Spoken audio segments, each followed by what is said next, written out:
Muling magtatapat ang University of the Philippines at De La Salle University sa finals ng UAAP Season 87 Men's Basketball. Yan ay matapos talunin ng defending champions ang Adamson University Soaring Falcons sa first versus sa fourth match-up kagabi. Yan ang ulat ni Rafael Bandayrel. Isang rematch sa pagitan ng De La Salle University Green Archers at University of the Philippines Fighting Maroons ang tampok sa finals ng UAAP Men's Basketball ngayong taon.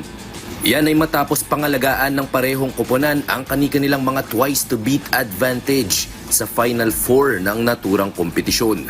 Nitong Sabado sa Araneta Coliseum, pinadapa ng UP ang UST Growling Tigers 78-69 sa pangunguna ni fourth-year guard Harold Alarcon na gumawa ng 16 points. Yun din, kailangan ko din yun and kailangan din ng team namin yun na parang pag may mga ganong sitwasyon parang ready lang kami sa mga parang ibibigay sa amin ng defense. Tinapos naman ng DLSU ang Cinderella story ng Adamson Soaring Falcons nang ibaon nila ang mga ito sa 70-55 na pagkakatambak. Hanga si head coach Topex Robinson sa ipinakita ng kanyang mga manlalaro sa kanilang pagpuntiriyang sumungkit ng ikalawang sunod na titulo.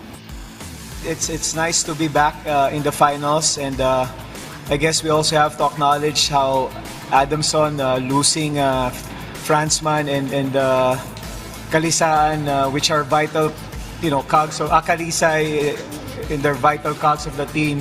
I mean, they still gave a good fight. I mean, that just shows how good that team is.